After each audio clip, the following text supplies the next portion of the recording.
Hello and welcome back to another episode of Girls in the Grandstand. Today we'll be covering the Spa Belgium race, which is the last race before the summer break. But today we are missing two people because Kel is currently on holiday, having the time of her life, and Kate isn't feeling too well today, so it's just me, Rebecca, and Rachel to take you through the race today. Um, First of all, guys, what did we all think about that race? Chaos, I think is the best way to describe that. I don't think we've had so many race leaders as we did then. I was like going through it. I was like, anyone could have had it at that point. Yeah, it was really up for grabs today and who was going to win that race, which I think is really exciting because coming into the season, we didn't really think that we'd have a lot of different race winners. We thought, oh, Max is going to be there constantly, but again, he seemed to struggle again to get back up there today. And I think like Checo was holding him back for a bit, so that really, really didn't help him. Yeah, I didn't understand that. Checo should have just let him through straight away. Like, I Yeah. don't know what's going on there with Checo at the minute. It does feel good to have F1 back. I feel like we are getting to that point where there's more battles on track, there's more overtaking. It just feels like having six different leaders, it's like we've got it back. We're finally seeing a change, and oh, it's just exciting. Yeah, I agree. It's so exciting to have like different race winners and different people on the podium instead of constantly having the same people up there week after week. Yeah, because isn't it something like we've had six different race winners or something now? Yeah, I think it's something like that, which again, you couldn't predict it at the start of the season. So No.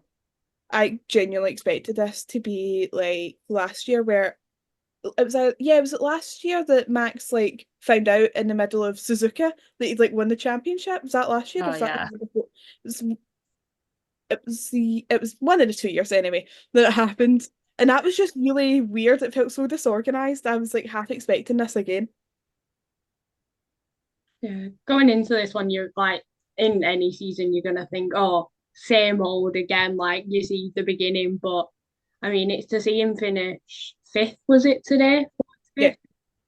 So it's like to see that it just shows that Red Bull aren't they're not getting it right at the moment and they're letting it get exciting. I mean, championship is still an iffy one to talk about whether Lando could potentially catch or whatever, but it's an interesting one to see. Well, George win a second race this season, which I'm happy about, I guess. It is crazy though, because at the start of the season, Mercedes weren't there at all. Like they were struggling massively, and now they've won two races. It's like they've come back from nowhere, and it's nice to see that Lewis got his win at Silverstone after he's leaving the team. It's nice to see George back on the podium. So it's nice to see the big teams back up there again, but it feels like Ferrari is slowly dipping off now as well. Like I don't really know what's going on with them either at the minute. And it also feels like with Ferrari, they don't really have control over the drivers. Like, because you've seen that in the race, obviously, Charles like totally defied team orders. They were like bots, and he was like, no, it's like, I'm not pitting. I Like, know it's that, absolutely wild. But the driver's just like, nope, I'm not coming in. I'm not doing it. I'm staying out. And it's like, they're just like, all right, okay, fine, whatever. I think we're beginning to see again the reasons why like Sebastian and Kimi both struggled so much with Ferrari. I think that those reasons are resurfacing again with Carlos and Charles, and Carlos has obviously jumped ship. Yeah. It's gonna be something to see that Ferrari team next year and see if Lewis can do something in the Ferrari or is he gonna be struggling like Charles and Carlos are this year? It's hard to say until we get there. I just want to know why and what Ferrari have shown Lewis that he's decided that that's the team to go to. I'm like, what is it that's going to happen next year that none of us know yet? I'm like, unless they are getting Nui, which if they do, that would be insane. I don't know what's happening with Nui, nobody knows. But No. if that is the reason, I'm excited to see what could happen because obviously we've seen the memes of like Nui looking at all the cars going, I can fix that. I would love to see Nui trying to fix the Ferrari. Oh yeah. It'd be wonderful to see if he can actually make the Ferraris like worth winning Yeah. races and championships again because that's what Ferrari are known for, and they're not doing it at the minute. You take one look at this season and go, yeah, we'll put that one in bin and we'll start new. Yeah, pretty much. I think they do that at the end of every season. It's just like, and scrap the car. Yeah. Yeah. I'll be happy when that Williams is scrapped, I'll be honest. The stress and the pain that car is putting me through, even like Logan's having parts from last season. I'm surprised they still That have is like I know. seems to binned them, but they've just gone to bin and fished them out and put them on. It's probably cat in the bin. Forget about it. Yeah, One of the cars that I am really going to be sad to see go, not that there's sadly many this season that I'd be sad to see go, will be the McLaren.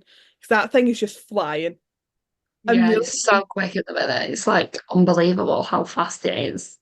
I'm really excited to see if this is what they've done this season, how they're going to upgrade that for next season, and if this is going to be either this year or next year, we're going to see a McLaren Championship winner. That'd be really interesting to see again. Yeah, I definitely think there could be a McLaren Championship in the future. They've offered Lando a contract, so they must have said somewhere, we are going to offer you this car. Do you want to stay with us or do you want to go elsewhere? And he's obviously picked to stay. And it seems to be working in his favour at the minute. Yeah. the speed that the McLarens are showing, and especially today with Oscar's third, I mean, to be able to catch Lewis within, I think it took him like 2 laps to be within DRS. It's like you look at what McLaren had last season at the beginning when the car just wasn't it last season until like a bit further in. It's like to see the development of that car now and to see especially the development of like Oscar as well, because he's so quick now in that McLaren, and that McLaren and him just get on. And it's same with Lando. It's like to see both of them win this season. It's like there's something special in that McLaren, definitely. I'm not going to lie, I did expect today to see a second Oscar one in a row. And I was going to feel excited because I feel like they would have upped the ante with the celebrations this time to make up for, sadly, what happened last week. Did you see Zach with the hair? The Oh my God, the hair thing was so funny. I love Liam how pointed it out at first. I didn't see it. And then he was like, look at Zach. And I was like, what? And then he's got this mohawk on his head. It was just like, oh my God. I love how Oscar broke this tradition and was like, no, you don't need to get a tattoo, but you Yeah. have to get a mohawk. And he's like, Yeah. I'll get a wig. I'll get a wig. As long as I don't have to get another tattoo, it's all good. He hates that. And it's only 2 drivers that have put him through that with Daniel and with Lando. And then Oscar's like, I'll be kinder. Yeah. It is awesome. But no, I think McLaren have a great team there in Lando and Oscar, and I feel like they work very well together. Because for a while it was just Lando. Like Yeah. Danny struggled there. And it's nice to see a team that gels like McLaren at the minute, that they get on so well. They're literally like friends. I was a bit scared last week that they was gonna have a bit of an argument about what happened, but they seem absolutely fine with each other once they got out of the car. Well, I mean, if the stories are anything to go by, they did have a mediator on that plane with McDonald's, Monopoly, and Albon. Oh, we love That is Albon. the weirdest That's all you need. I have ever heard in my life. Not Alex, Oscar, and Lando. Monopoly, Albon, and McDonald's. Yeah. 3 parts. I'm like, where has this came from? Why is this the way that this has been solved? That is wild. I love it though. Just My Albon. my friend and I were joking. She's a Lando fan. I'm an Oscar fan, so we were jokingly like giving each other it about the win. And she was like, "No, I'm raging at him." And I was talking. I was like, "I'm done. I'm done with Lando. Like he's done in my book." And then she sent me that. I was like, "Okay, if it's fine then I'm okay." She was like, "Oh, we're good." Like we were joking it out because we were saying before that race, obviously we were like, "Oh, imagine they turn into like Civil War, like it's Cap versus Tony, but it's Oscar versus Lando." And then it happened, and we were like, this is not what we planned. This is not No. what we meant. I think it's like Lewis today didn't seem too thrilled that he wasn't able to get past George. It's like that's a bit of an odd one because it's like he had the opportunities. I think the lockup was a massive one, and it's Yeah. whether team orders were put out. I didn't hear anything, but was it George was ignoring them or don't know, but it's an interesting one to see why Lewis didn't pass him because he did have every opportunity to when he was within like the DRS for that long that you did just think, oh, Lewis will get him, but stay within DRS so George didn't get caught by Oscar. I think that was like one of the plans that they mentioned, but that would have been an interesting one if he had have caught him. I think Oscar would have then used that to his advantage massively. No, I was just Yeah. terrified. Sorry. No, go ahead. You're all right. I was going to say I was terrified in case they did catch each other, in case it just ended up they hit each other. Like, Oh, because God, that can you was my imagine? fear, because they were both scrapping for that win. Yeah, it's when he came on the radio and said, just keep it clean. You can fight, you can race each other. And I think that's what Mercedes want this season because obviously Lewis is going. They're just going to let him do what he wants. They ain't going to say no, let George have this one because Lewis ain't going to sit around and say, yeah, you can have it. Like he's leaving. He wants to get as many wins as possible this season. Yeah, definitely. One of the things that made me laugh was over the weekend they run about the setup of the Mercedes, and it was all based on Fred Festie's like 5 hours that he spent in the sim before he flew out to Mercedes. And it's like I don't even think he's been mentioned within the rumours much for this Oh, Mercedes seat. It's all just pointing at Kimi mainly with like a couple of Carlos rumours, but apparently he's yeah. set for Williams now. And it's like Fred Vestie's doing all this work. Put that lad in the seat, please, Mercedes. I just love. It's, Oh, sorry. I no, keep it's all right. I'm so sorry. I just seen there was like a wee smug Fred standing in like the back of the room at one point. It just you were able to just see him on camera and he just looked so smug and happy that his strategies were working. It's like you're such a wee cutie. That's adorable. It is wild though, like all these reserves and drivers, they work so hard to get the car that these drivers are driving and they don't get anything for it. Like Jack is probably in that sim all weekend again for Alpine, but he's still not really being put forward for the Alpine seat. So it's like, do you really want to sit there for another year or is he going to go elsewhere? It's really hard to say with reserve drivers because I feel like most of the time they're just there. They're not really getting anything. It's like no Yeah, matter no, where for sure. Danny goes, Liam is there. Yeah.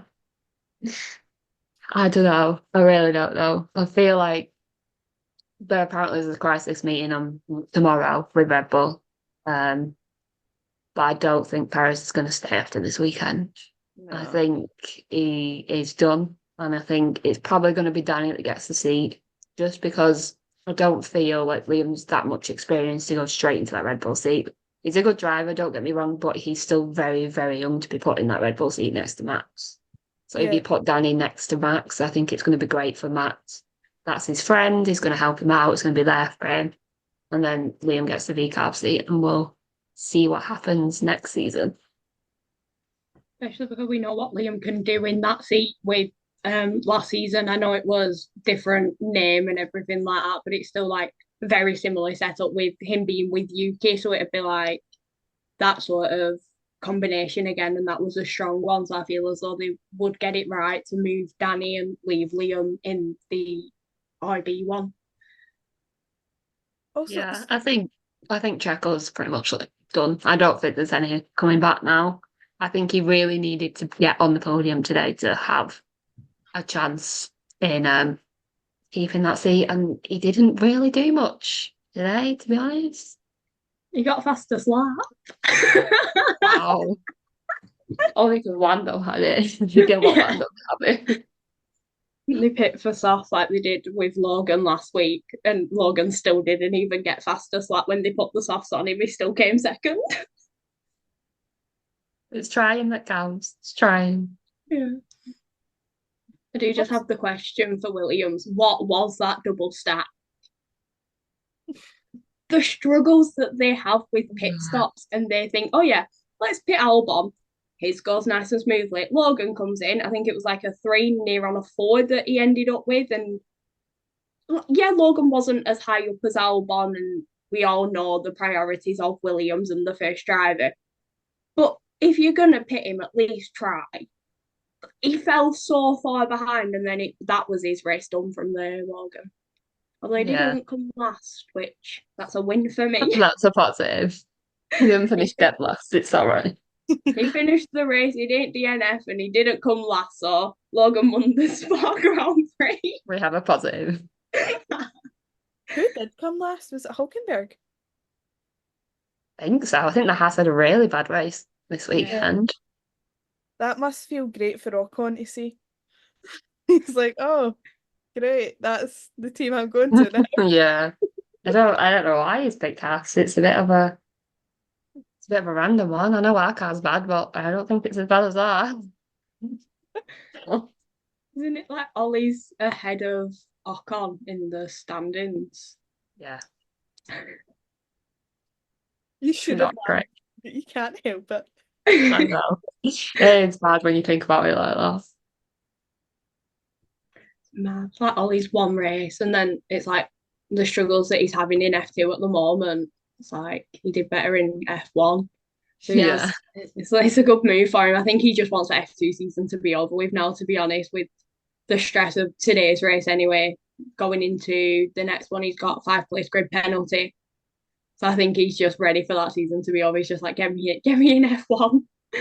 How did he get a 5th place grid penalty? Is that because of the Martin's incident? I think his was with Pepe, the Pepe. crash in turn 1. Oh, I don't know why, but see when the Victor Martins one came up, it was like mentioning Ollie in it.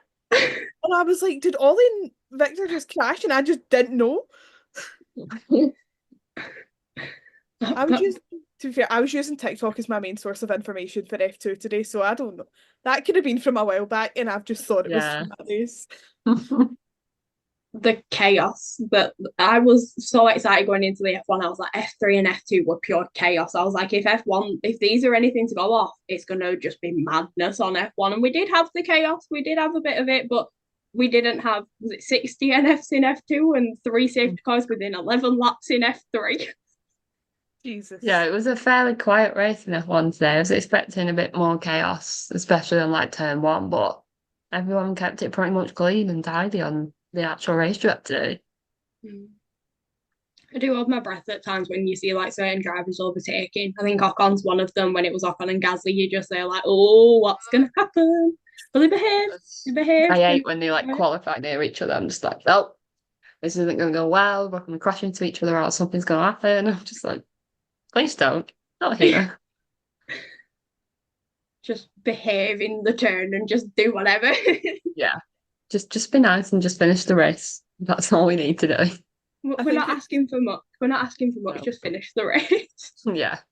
That's what my life has come to now. Just finish the race. I don't care about points anymore. Just finish it.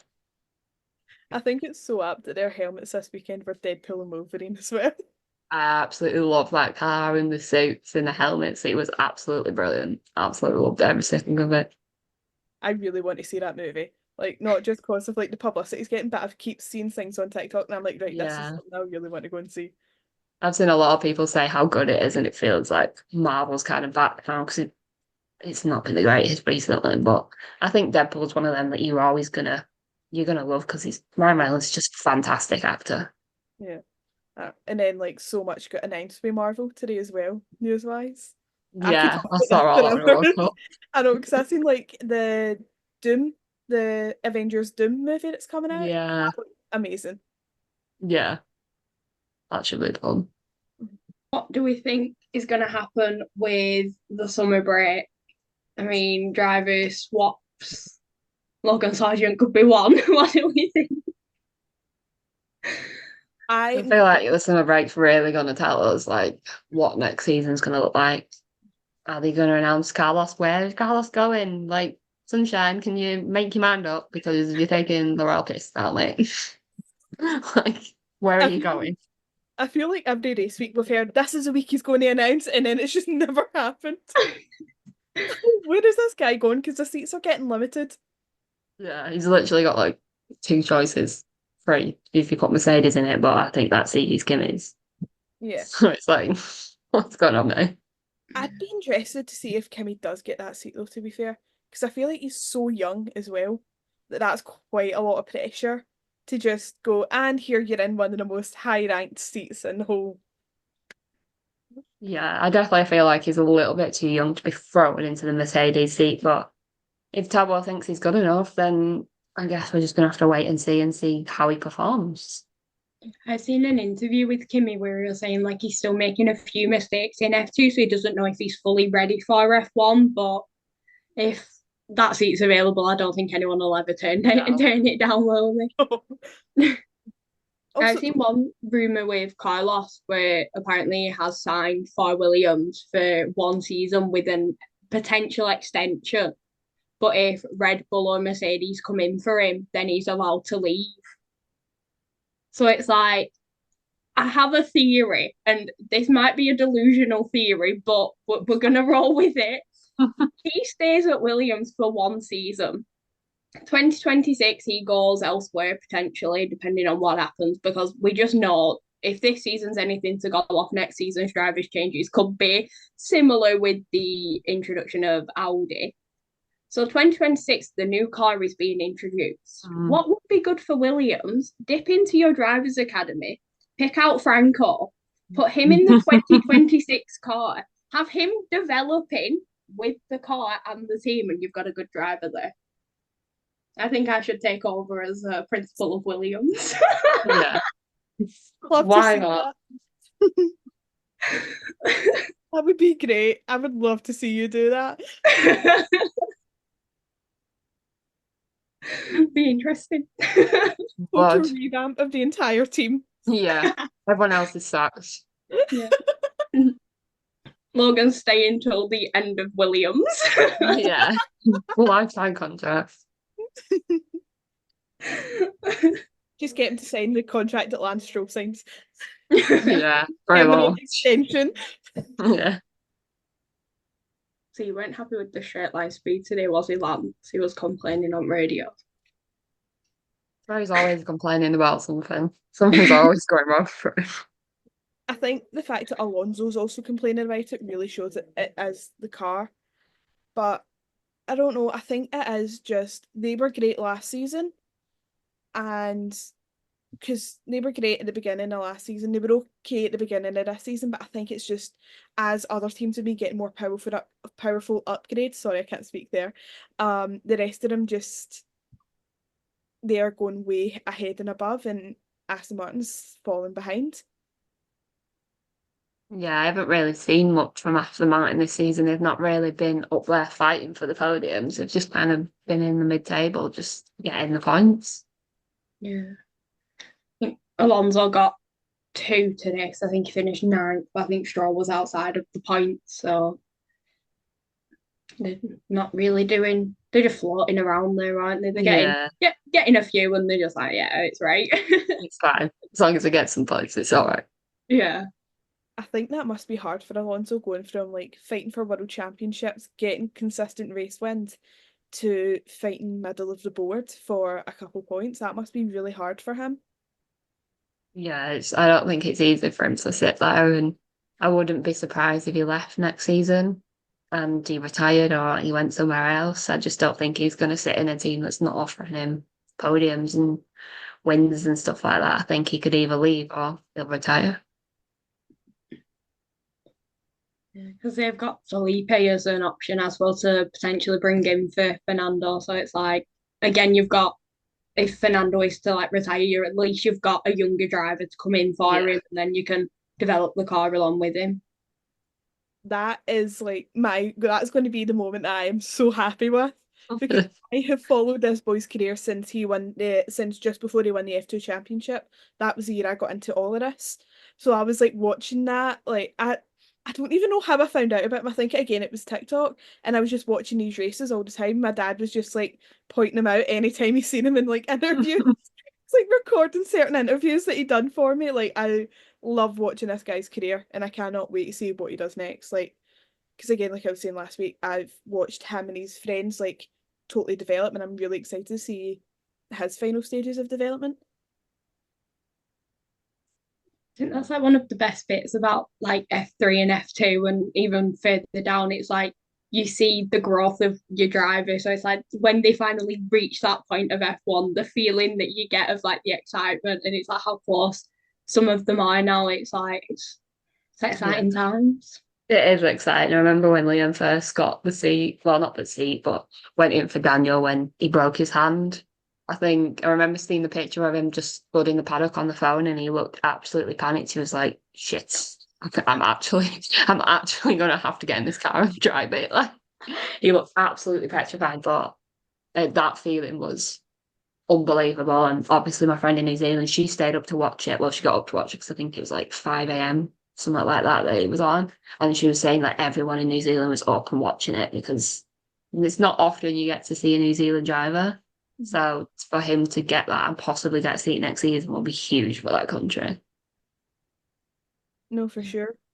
That would be really exciting for them as well. Because like I don't honestly think I can name another New Zealand driver. No, she did tell me one that used to be in, but I can't remember what he was called. But there was one before him, but it's been like years and years and years since any New Zealand driver's been there. Brandon Hartley. I can't remember. I think that's it, yeah. Yeah, Brandon Hartley. I think he was the last one. He was with Red Bull. I remember him He all because for seems to like Red Bull. some reason in my head he sticks as like this skater boy-esque looking guy. And I Yeah. don't know why, but he just sticks in my head for that reason. I think it'd be like similar if Franco was to ever get into F1. I think like the whole of Argentina would be behind him, and it's Yeah. like the support that they give him is it's incredible. So it's like just exciting, like the development drivers to see hopefully one day get in the F1 car, and we'll be talking about them on here in a few years. That's it. Bit cool. That's all you want. Hopefully, fingers crossed.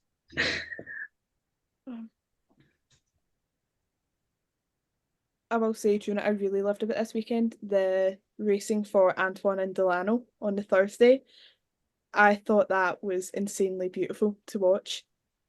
Because I think every single person was there. I don't think anybody missed that, which I think is so important because even though they might not have known them personally, they're like, this is our sport, these are our people. We need to remember what has happened and we need to make sure that it doesn't happen again. I think that's so incredibly beautiful that they never forget that year in, year out. And I think what I really love about it is seeing Juan Manuel Carrera there as well. Like, Honestly, every time I see him, it just makes me cry. Like, yeah, genuinely, I I was don't just know really how saying the same thing. that man has the strength to race after everything he's been through. Like, when I watched the Chase and the Dream, and he was talking about that, he had guilt for surviving it. And it's like, and now he's back driving in F2. It's absolutely wild. He deserves like so much credit for getting back in that car.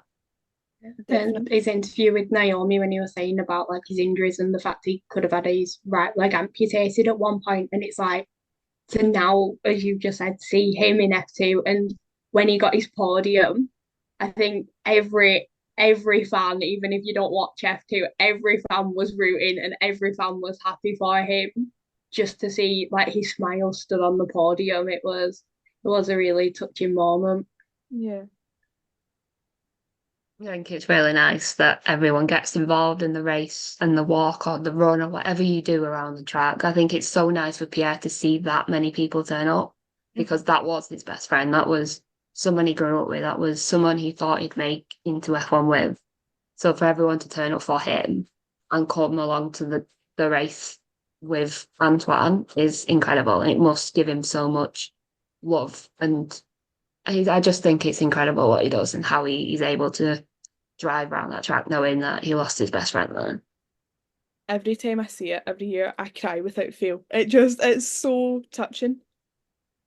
Yeah, It's it is. So it's so nice that he still goes out 5 years later and puts flowers down and does this run every year. And the fact that he's added Delano to it as well is incredible because he obviously didn't know the guy, but he knows he has friends in the F2 and F3 paddock, and for them to be able to pay tribute to him as well must be incredible. Yeah.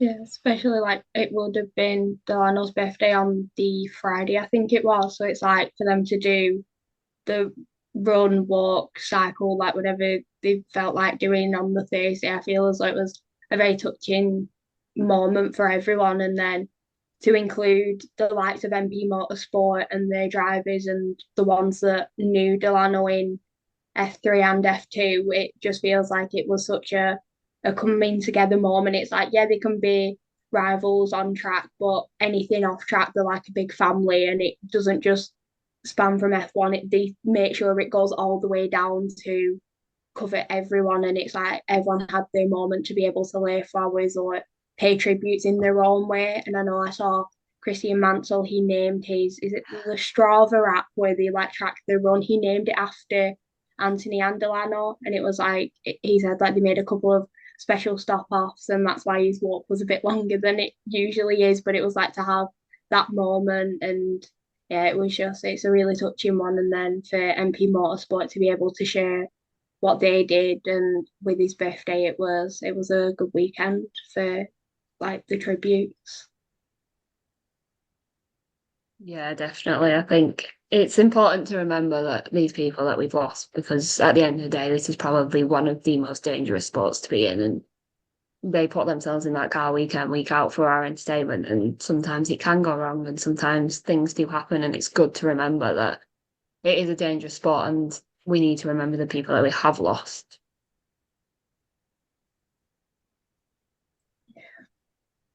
They're all very strong for doing what they did over the weekend. I mean, it's must be hard, especially Pierre and Correa, to step in the car knowing what happened, but they're strong and they were racing for him, and that's one of the like most touching parts. That's it. You've just got to get in the car and race for them, and hopefully then they'll be looking down and watching you and pushing you on to go far in your career, which I think it's nice that Pierre's got the Alpine seat as well, because obviously Antoine was a part of the Alpine Academy, so I think it's lovely that he gets to drive Alpine in honour of his friend's name as well.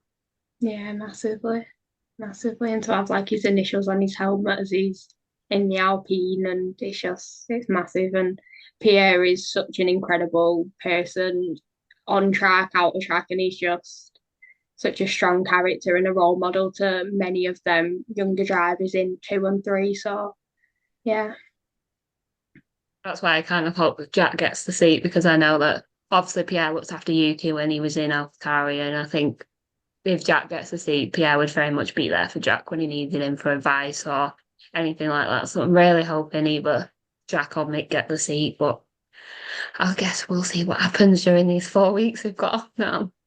yeah, Yeah. No, because what you were saying about like Pierre looking out for Jack, 'cause I remember they were talking, Jack done an interview about sim racing this weekend, and he was saying like Pierre gives him advice with it and everything, and the two of them like discuss, because I think they're in it like 6 days out of the week at some points, Yeah, like they're just never out of it.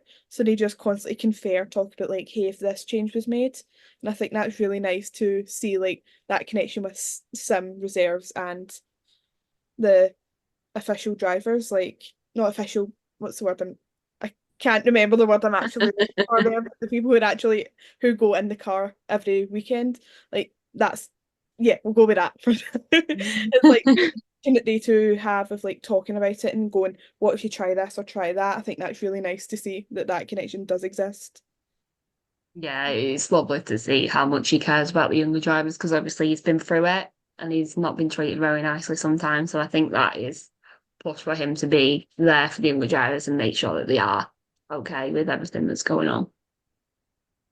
I think that's like a key part of it, because as you said, like quite a few of them have been through what the younger drivers are going through with 3 and 2. And I know for me it was Logan taking Franco under his wing at Silverstone, and it was like they both walked in together, and you can see Franco like copying him in a way, and it was just Oh, really sweet to see them walking in together and discussing different like tactics and how Franco drives Logan's car. And it's like to see that is just really nice. And it's like to see as you've said, the first driver take the academy under their wing and to show them what to do. It's like they can be a part of them coming up. And it's like they'll feel proud of them to be able to like give up their seat in a way, like when it's their time to then give it yeah. on to the next generation. And it'll just be such a touching moment for like Pierre when he sees like Dylan come in, and for like Logan, Franco, and everything like that. It's really good to see the academies are working really well with the drivers. Yeah, definitely.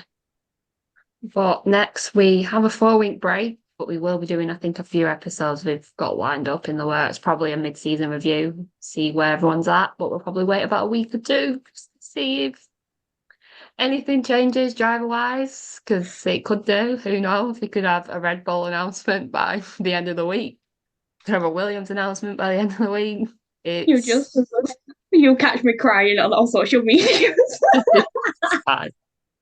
I'll be crying too, believe me. I'll, See, don't worry. As soon as I Uh, see anything about Williams, I'll just be saying, "Oh, poor Rebecca." yeah, as soon as that announcement It comes, we'll is. just be thinking of her straight away. All I ask is just leave him for the season. If you're gonna just leave him the season and then do what you have to at the end of the season, but just don't kick him out midway through, Yeah. especially when the first race back. It's like after my birthday. It's like, Williams, don't do it. I can't sit there and watch. I can't watch someone else take his seat, so I'm not doing it. But see, this is like the only issue of if they are to do a mid-season swap, who do we think would be in the Williams? Because it'll be the most random It swap would. ever. So it's like, are we then going to affect as like the academy, which if Franco moves up, that'll like cushion the blow of Logan going. But it's like you're then affecting his development for half a season to then give Carlos the seat at the end. Mhm. Just So it'll be a very, very tricky situation no matter what they do, I think. Yeah. Don't know. I guess we'll just have to wait and see what unravels. It's going to be chaos. I think Drive to Survive next season is going to be incredible to watch back. There's been some crazy things happening. you Yeah, can have like a whole episode just on Hungary. Yeah, I think we need a honestly. full episode on that one, for sure. You could just do a full season on that, I reckon. Yeah, that would be great. So much happened in that one race. So much. It was wild, absolutely wild. But no, we will be back at some point over the next few weeks while there's a break. Probably doing mid-season review. See the crack with everyone, see if anyone goes, what happens, we'll see. But for now, that was our Belgium episode. I hope you enjoyed it, and we will see you next time. Bye bye.